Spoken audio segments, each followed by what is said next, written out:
What is happening there, Reject Nation? Greg and John just got out of the screening for Doctor Strange in the Multiverse of Madness. Okay, so the first thing I gotta give a disclaimer for is that almost every second of this movie is a spoiler. You mean that literally?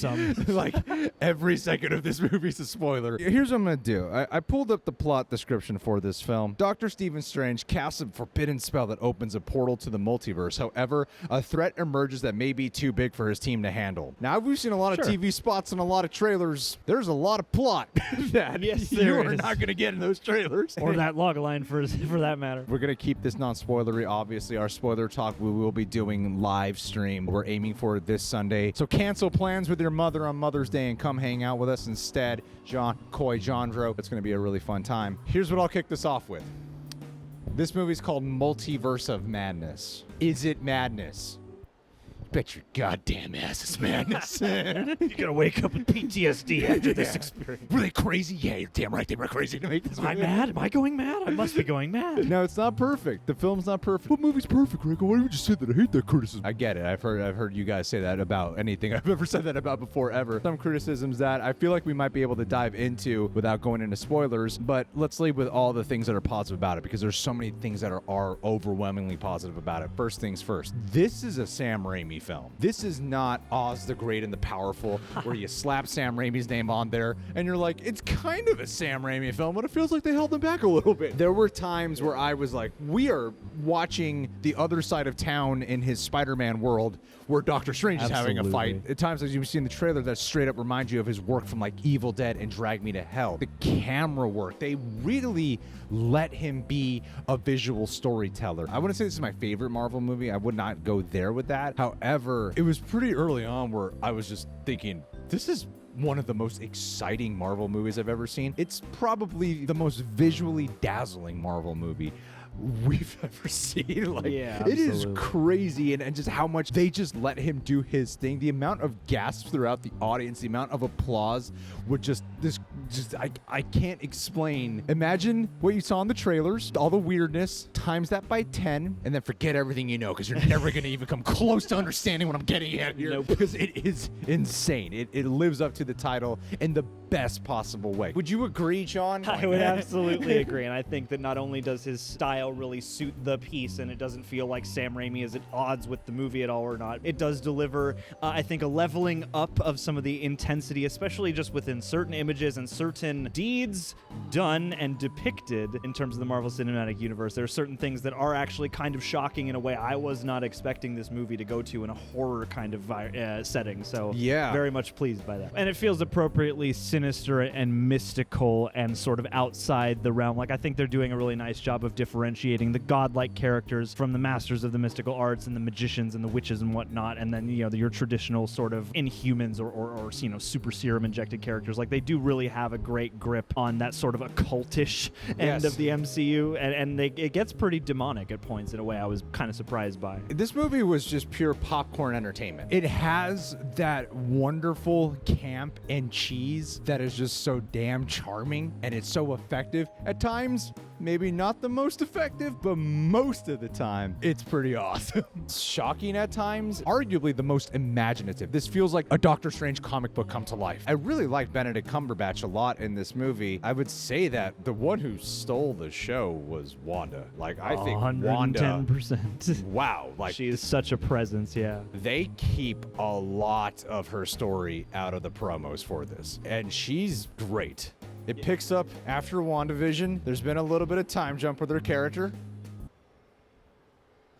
Let's just keep it at that. Find out for yourself. They definitely are building upon and segueing right out of that into this. So brush up on WandaVision if you haven't seen it. Yeah, because I think if you haven't seen WandaVision, they give you like a recap, and that's part of the issue that I kind of have with this film, and I'll dive into that in a second. Elizabeth Olsen does something so different here than what she did in WandaVision, and yet still steals the show. Yeah, absolutely. It didn't even take adjusting, actually. No, I was like, no, this is, I love Wanda's what she's doing. movie right here. This is great stuff, man. Absolutely. Keep it coming. I really like what she's doing. Zoe Gomez is also very excellent in this film. I was really endeared to her character. Are there cameos? You guys know there's cameos. And multiverses.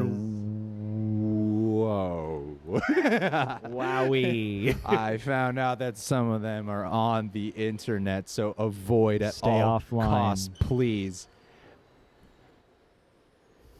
They know what they're doing in this movie. They do. They do, and they know how to make it so hard to talk about what they're doing in this movie. Needless to say, there's some good horror in the film. There's some amazing action. A lot of moments that truly generate applause-worthy stuff. You know, I'll say this too. I'm usually much more of a reserved audience member at a theater, to be respectful, but I was pretty vocal in all ranges of emotion for a lot of this film throughout. So yeah, it's a damn good crowd film for sure. Even Rachel McAdams returning in this film is pretty freaking solid. I think I enjoyed her more than I did in the first Doctor Strange movie. I would agree. Some things that I think are kind of issues for me. This really wasn't an issue for me in the first like 20 to 30 minutes of the film. I was like, I don't think I've ever seen a Marvel movie like this so entertaining in the first like rollicking along. It's just so entertaining. Yeah. The movie constantly moves really fast, but the thing I would liken it to, and this is going to sound worse than it actually sounds, and I'm not just saying this to be nice, but this is the only thing I can really think of right now to give a basis for how I would liken it without spoiling things. You know when you don't watch those DC shows, but you want to see the crossover event? So you watch the crossover event, and it's like super fast-paced, super quick. It's kind of like a bunch of exposition nonstop. Yeah. And this movie felt like it needed 20 more minutes. It felt like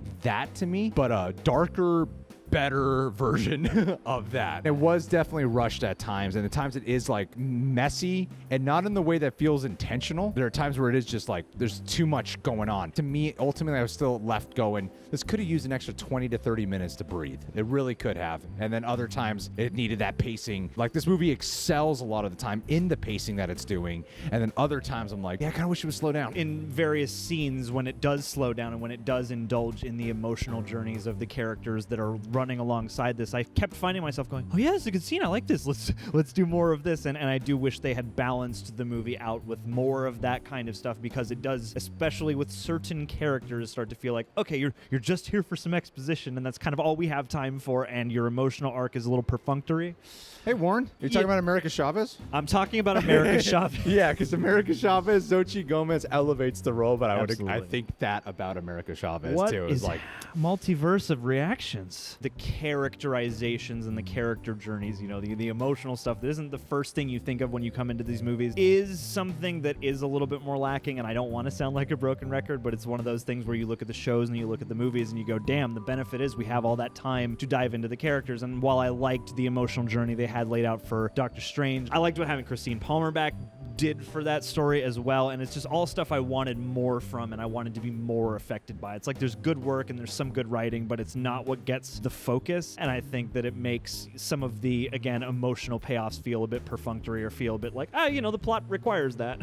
Yeah. Instead of letting you live within the building of certain relationships, or the letting go of certain traumas, or the, coming to face with your legacy in a, multiversal kind of way. yeah, it's like part of the point is it's supposed to be madness. There's a way to make chaos feel smooth and natural, and other times you're like, nah, I really think this needed like 20 more minutes. Yeah, it's like there's madness in the plotting Yeah. and in the things that are happening, and I wanted to feel more of the madness, and it's there in fits and bursts, but I wanted to feel the emotional madness throughout. Yeah, I think the reason why I felt that way is because even though it was like full of that wonderful Sam Raimi aesthetic and tone overall, a lot of scenes like looked wonderfully gothic or horror centric, yet for some reason the film seemed to lack in suspense, and when it seemed like it was really going for that. But it was always fun, though. That was the thing. It really made up for it in how fun it was. And there's just so many scenes and so much information. And a lot of it is just mainly following like plot points and reveals. And there are things that might be plot holes, but I'm not sure I need a second viewing. It's